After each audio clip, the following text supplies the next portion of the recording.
E eu fui pedir ao Senhor uma palavra, e o Senhor me levou para duas passagens. E eu quero convidar você que pode abrir a sua Bíblia no livro de Efésios, capítulo 1. Amém?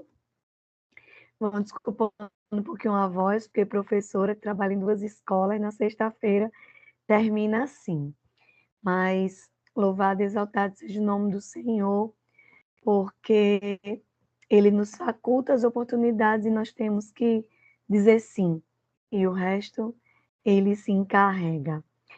A palavra do Senhor no livro de Efésios, capítulo 1, palavras do apóstolo Paulo falando a Éfeso, a igreja de Éfeso, apenas o versículo 13 e 14, que diz assim: Quando vocês ouviram e creram na palavra da verdade, o evangelho que os salvou, vocês foram selados em Cristo com o Espírito Santo da promessa, que é a garantia da nossa herança até a redenção daqueles que pertencem a Deus, para o louvor da sua glória. Amém? Louvado e exaltado seja o nome do Senhor. Eu costumo dizer que eu sou apaixonada pelo apóstolo Paulo, alguém que de fato teve um encontro genuíno com o Espírito Santo, alguém que tem propriedade para falar sobre transformação. Esse é o apóstolo Paulo. Ele tem experiências para contar, ele tem um testemunho vivo e ele fala de tudo aquilo que ele viveu. As palavras do apóstolo Paulo são palavras de carochinha, experiência. Ele tem propriedade para falar acerca daquilo, ele para refletir junto comigo, porque quando eu estava lendo essa palavra, o Senhor me quietou e disse assim: lembra de quando você creu, de quando você ouviu primeiro, porque a palavra do Senhor diz que a fé vem pelo ouvir, e ouvir a palavra de Deus. E aí um dia, todos nós que aqui estamos, nós primeiro ouvimos a palavra da verdade. E você lembra? Dia 26 agora, vão fazer 19 anos que eu ouvi essa palavra, que eu disse, eis-me aqui, que eu criei na palavra da verdade e que eu disse, Senhor, eu quero ser tua. Na verdade, ele que me escolheu, porque a palavra do Senhor diz que não fomos nós que o escolhemos, mas ele que nos escolheu. Amém? E aí, então, o Senhor me fazia lembrar e eu quero convidar você a lembrar do dia em que você disse sim para Cristo. Naquele dia, que pode ter sido há um mês, pode ter sido há um ano, pode ter sido há uma década, mas você ouviu e você creu. A palavra da verdade foi pregada, chegou até você e lhe constrangeu, e você caminhou ao encontro de Cristo Jesus. E aí o evangelho, ele lhe salvou. Quantos nós temos salvos pelo evangelho nesta noite? Quem pode dizer que é de fato salvo pela palavra da verdade? Louvado e exaltado seja o nome do Senhor. E aí ele continua dizendo: você ouviu, você creu, o evangelho lhe salvou. Mas você não foi salvo por acaso. Você foi selado em Cristo com o Espírito Santo da promessa.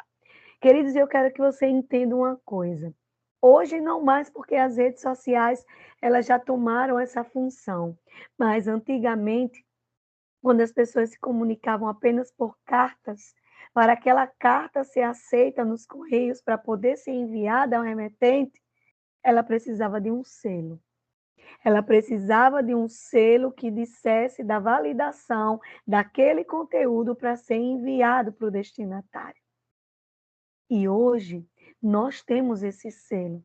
Nós somos as mensagens, a própria palavra do Senhor, através do apóstolo Paulo, também vai nos dizer: vocês são carta viva de Deus aqui na terra.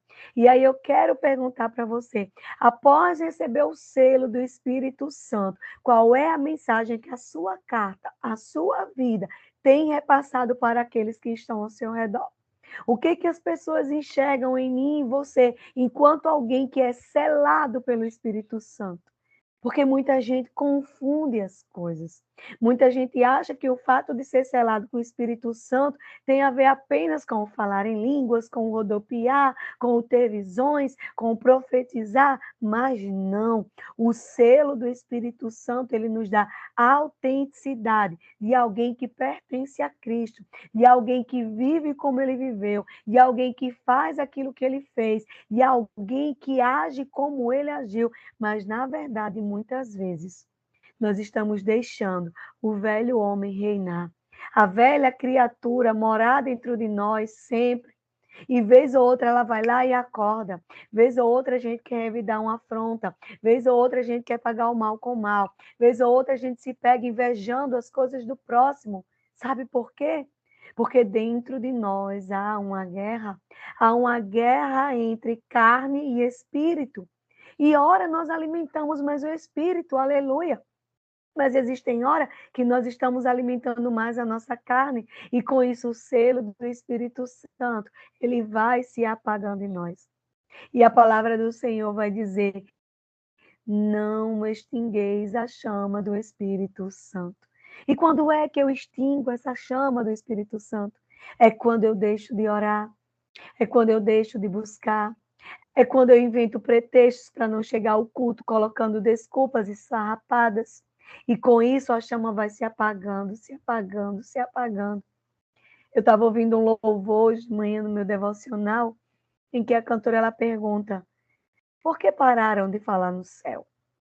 Até parece que Cristo não vai mais voltar. Queridos, essa palavra que nós cremos, essa palavra que nos constrangeu, essa palavra que nos salvou e nos selou, ela é verdadeira.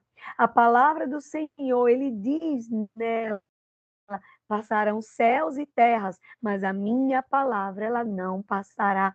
Louvado seja o nome do Senhor. E, queridos, no versículo 14, o apóstolo Paulo continuando, ele diz assim: ele é a garantia da nossa herança, até a redenção daqueles que pertencem a Deus.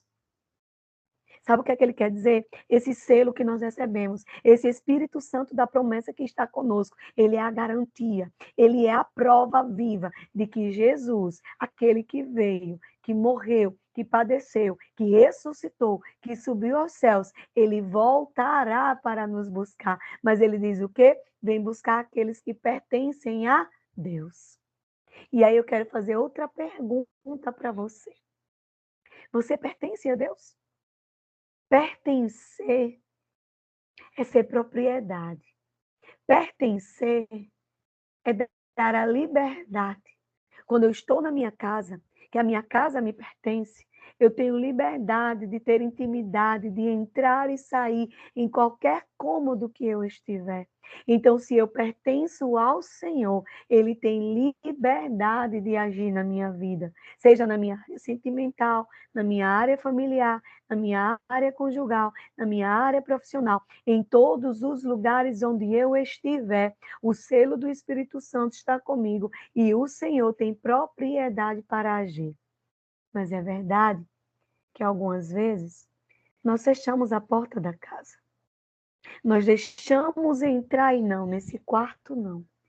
Trancamos a porta, pensando nós que estamos conseguindo esconder algo do Senhor, quando na verdade Ele conhece o oculto e o escondido.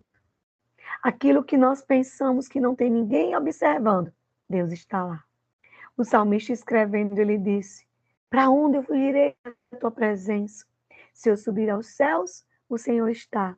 Se eu descer a minha cama no profundo abismo, o Senhor também está. Queridos, nós vivemos em um tempo em que a aparência nas redes sociais, ela conta bem mais do que a essência.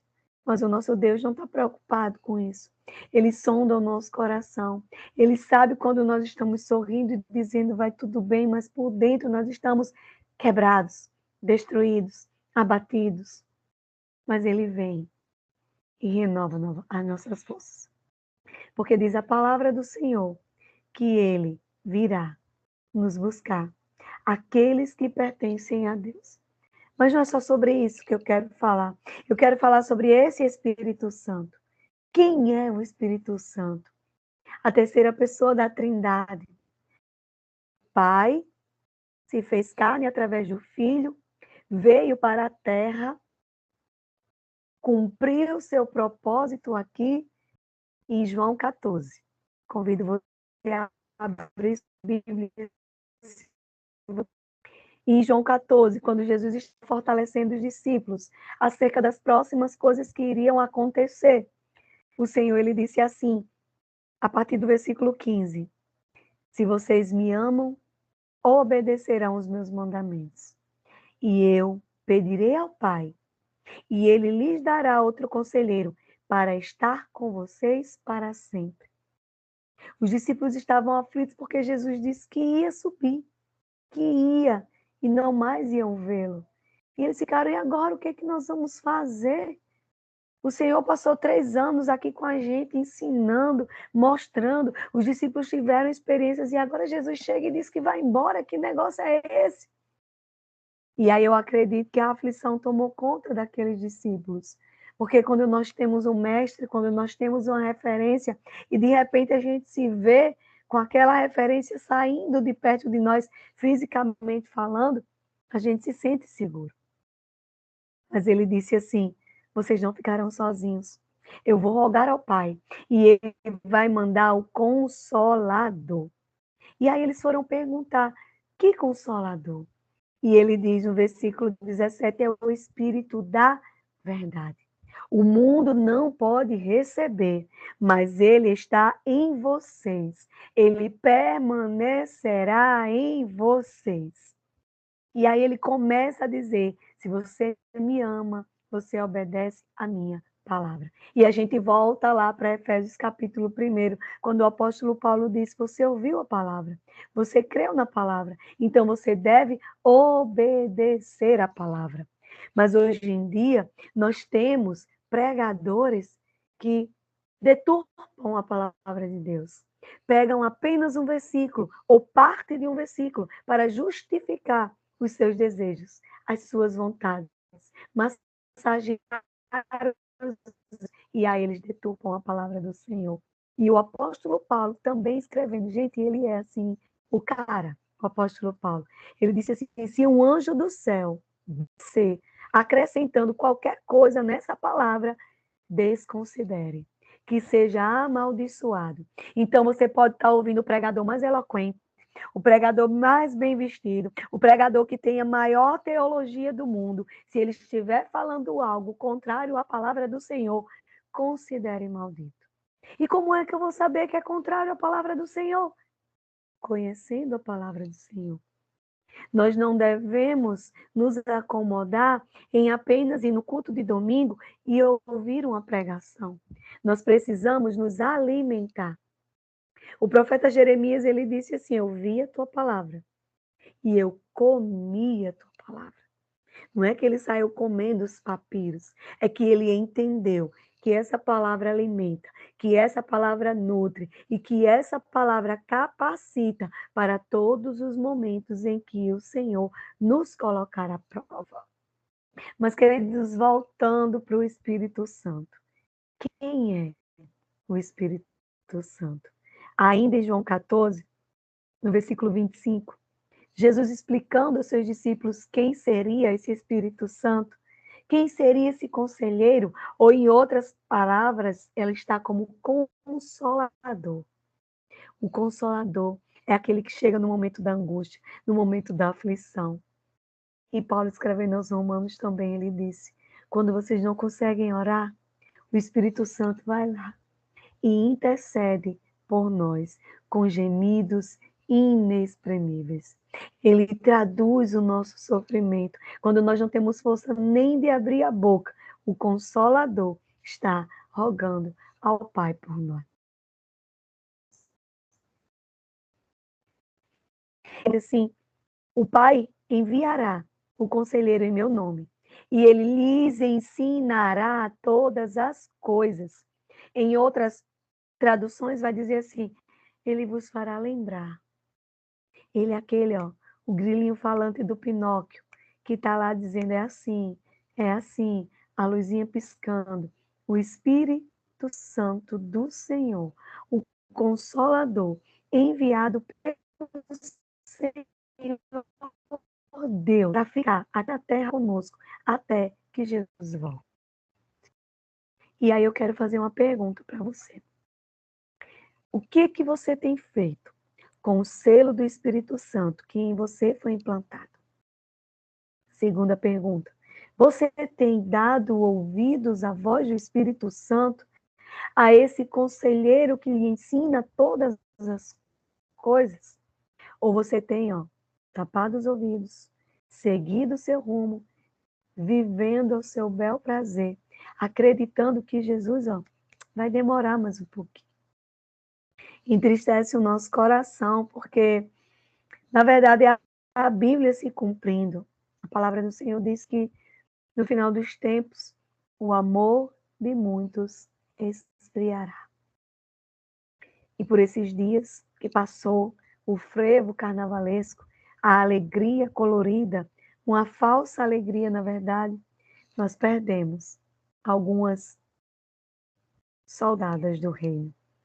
Não sei se vocês sabem, mas eu estou como liderança das mulheres aqui na nossa igreja e nós temos visto algumas mulheres indo para esse mundo, enganadas pelo maligno, cegas pelo espírito que jaz do maligno. E essas mulheres abriram mão, trocaram a bênção pelo prato de lentilha. Simplesmente porque viam uma alegria, porque viam um colorido, porque viam companhias que ofereciam felicidade. E esqueceram da promessa. Esqueceram que um dia disseram, eis-me aqui. Esqueceram que um dia disseram, Senhor, eu sou tua. Esqueceram que um dia fizeram aliança com o Senhor e jogaram essa aliança fora. Mas o Espírito Santo permanece lá buscando elas. Embora elas ainda estejam cegas, embora elas ainda estejam perdidas, nós, enquanto igreja do Senhor, seguimos orando, jejuando, buscando. Mas muitas vezes nós estamos assim, apontando. E é por isso que tem muitos desviados. E é por isso que tem muitos afastados. Porque nós esquecemos que a igreja, ela é um hospital. Nós esquecemos que a igreja é um lugar de cuidado. Nós esquecemos que fomos chamados para apoiar uns aos outros, para suportar uns aos outros. O apóstolo Paulo, vou citar de novo, ele também disse: examine-se a si mesmo. Não examine o outro, não. Não cuide da vida do outro, não. Cuide do seu, porque você vai pagar pelo seu juízo. Você não vai prestar contas por A, por B, por C. Você vai prestar contas por você. E até lá, nós precisamos desse Espírito Santo. E ainda, em Atos 2, para encerrar, porque a palavra está um pouco já acelerada devido ao tempo que nós perdemos. Mas em Atos 2, o Senhor ele vai dizer assim: fiquem em Jerusalém, esperem, porque vocês vão receber poder ao descer sobre vocês o Espírito Santo. Naquela época, foi mandado esperar. Mas agora, nós não precisamos mais esperar. Ele já está aqui. Então, por que tem muita gente ainda de braço cruzado? Então, por que tem muita gente ainda sentada no banco da igreja? Então, por que tem muita gente ainda paralisada, enterrando os talentos, escondendo os dons? O Espírito Santo já está aqui. O poder já desceu sobre nós. Nós temos que levantar e agir e cumprir o ID do Senhor, que é ir todo mundo e pregar o evangelho a toda a criatura. É a toda a criatura. É aquele vizinho chato que você não suporta. É aquele colega de trabalho que lhe persegue. É aquela pessoa que está na fila com você. É aproveitar as oportunidades. Porque pode ser hoje a última live. Daqui a pouco Jesus pode voltar. Pode ser hoje a última oportunidade. Porque amanhã um de nós já pode partir sem que Cristo tenha voltado ou não. Então aproveitemos. O poder já desceu. O Espírito Santo está conosco. Ele é o nosso consolador. Ele é o nosso ajudador. Ele é o nosso amigo. Ele é o socorro bem presente. Então, abrace o Espírito Santo. Aceite as orientações que vêm dele. Siga todas essas instruções, porque o futuro será glorioso. Se você seguir à risca as regras, as orientações, tudo que ele pede para você fazer, quando Jesus voltar, você vai ouvir: venha, bendito do meu Pai, e vá para o lugar que eu preparei para aqueles que perseveraram até o fim. Mas se nós continuarmos tendo o nome de Cristo, com os ouvidos tapados, para não ouvir a voz do Espírito Santo, seguindo os nossos próprios critérios, fazendo o nosso próprio evangelho. Não adianta dizer que é pastor, não adianta dizer que é obreiro, não adianta dizer que fez grandes obras, porque ele vai olhar para nós e vai dizer: eu não vos conheço. Melhor é ouvir: venha. É melhor estar com ele, é melhor viver para ele, do que abrir mão do Espírito Santo. Então, que a noite haja morada no seu coração, que você venha a entender que você tem um selo, que você tem uma promessa, que você tem um penhor, que é aquele que é o autor e consumador da nossa fé, o Espírito Santo, que convence do pecado, da justiça e do juízo. E ele breve voltará para nos buscar. E até lá, o que faremos? Obedecemos, porque obedecer é melhor do que sacrificar. Amém? Que Deus abençoe vocês e eu agradeço a oportunidade.